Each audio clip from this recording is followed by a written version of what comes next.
back to ZEN TV. I'm Jennifer Clark here in Ottawa, Canada, live through the airwaves with some more soulful solutions for everyday living.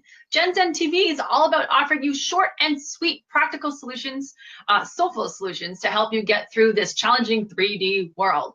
The topic today is cleaning up the clutter. Clutter in your mind, monkey mind it's called, clutter in your life, and those relationships and those people that just gotta go.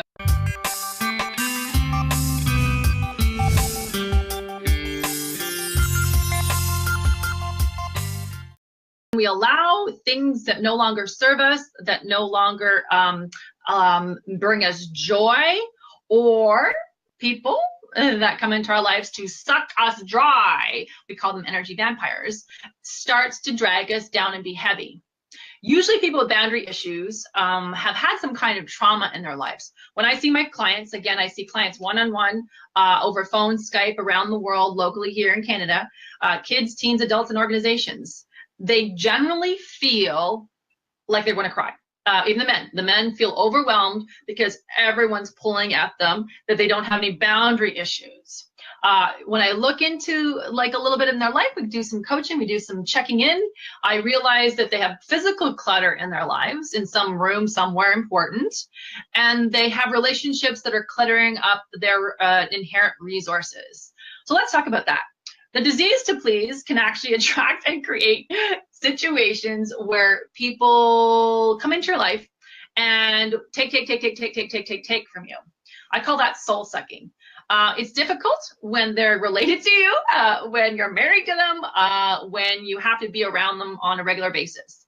This is where self-love, self-discovery, and learning the art of the no is going to sometimes save your life. A lot of people with different types of cancer, when you look at their lives and see how they're being overwhelmed, fibromyalgia as well is another disease that has that symptomology in the energy world.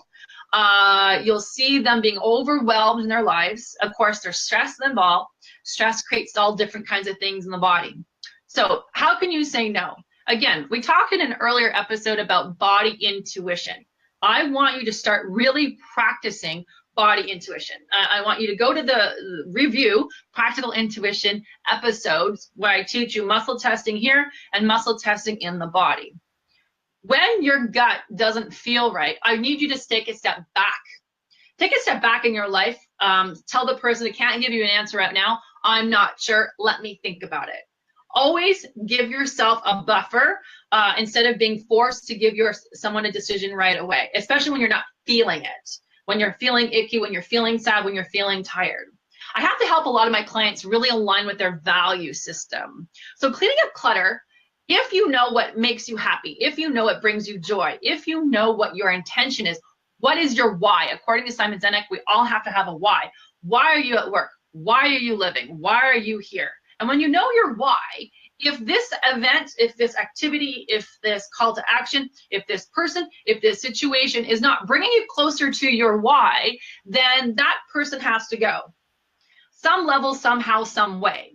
So if you're married to them, a bit of a problem, I get it. But at the same point, you need to reframe, you need to speak your truth, you need to stand up for yourself.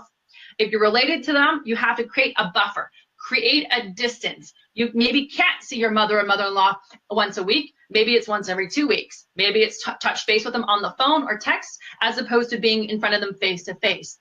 Because when you're overwhelmed with cluttered relationships, you can start to feel drained and you can start to burn out. And it's usually a crash that will get people really aligned with knowing what is good and what is right for them. So physical clutter in your life. Again, when I do professional space clearings, I have to look at the objects in your room. Does this flow right with the room? Is this painting something you love? If you don't love it, leave it, let it go. If it's holding space for you based on the past, let's move it out of the way, out of the room to see if that new energy wants to come in. Take something out of your room and subtract it to see if the vibe of the room changes. Also, when there's physically too much stuff in a home, and I am one to talk about that, not because I have junk all over.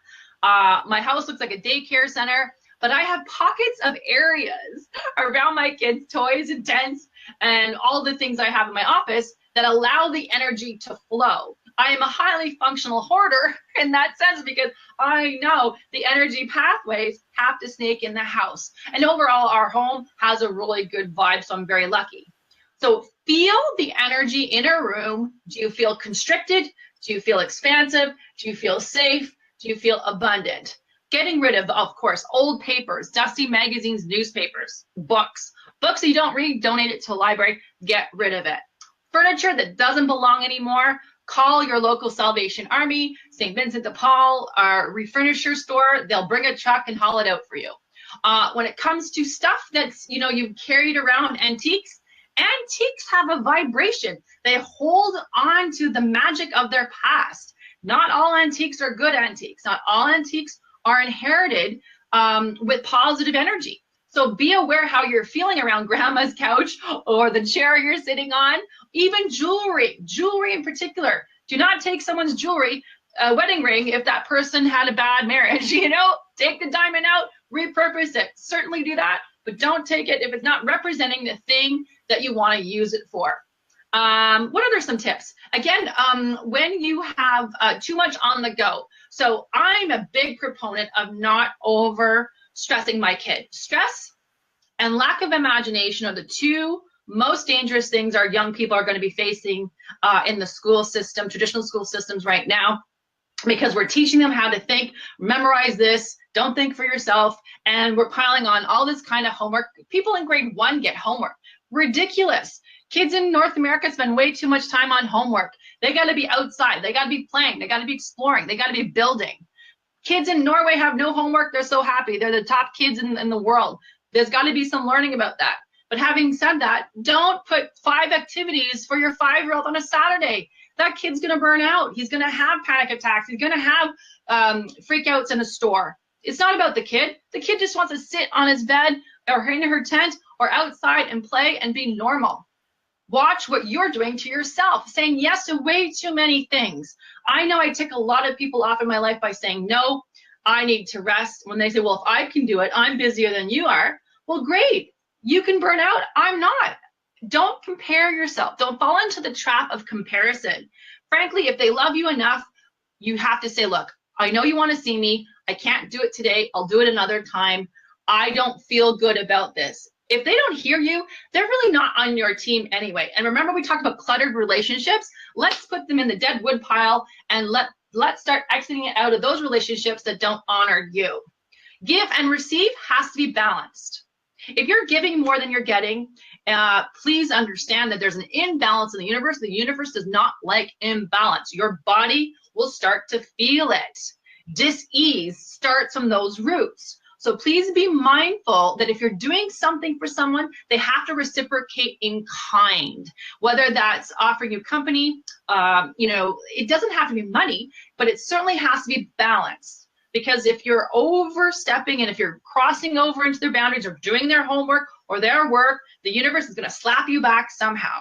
And again, you learn these lessons the hard way, so I'm warning you from personal experience. As someone who's tried to rescue and save the world, you can't. The only person you can save is yourself, so start with yourself. How do you feel around this person? Are the activities you're doing with this person helpful to you?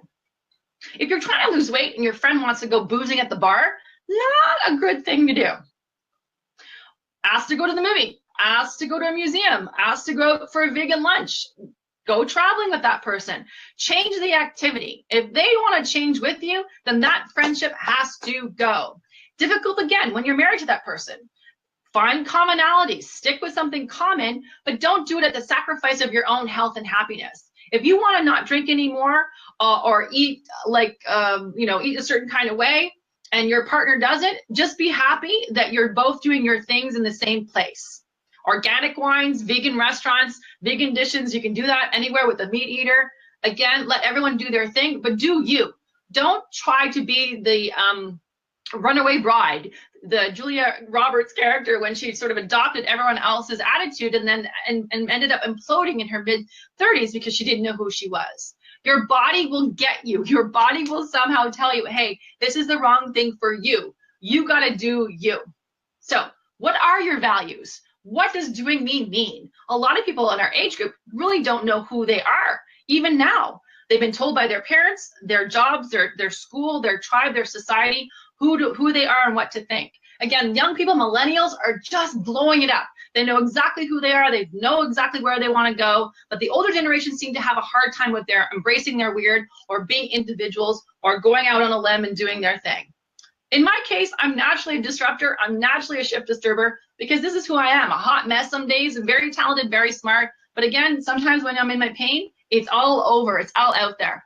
Sometimes you have to also be a hot mess in your life to learn, to experience, to grow and expand. So don't be afraid of taking risks. Don't be afraid of saying no. And don't be afraid of finding out who you are and what makes you tick. I want to check you out at the Passion Test. Check out the Passion Test online, a great tool for you to find out your passions. If you want a life purpose reading with me, I'm happy to offer that. That's some of my most fun things to do in the world, is help people get tapped into who they are and why they're here. Hit me up at jenniferclark.ca. Hope you enjoyed today's session. Leave a comment right now. Tell me how it went for you. Give me a heart, give me a thumbs up or thumbs down. Give me a maybe.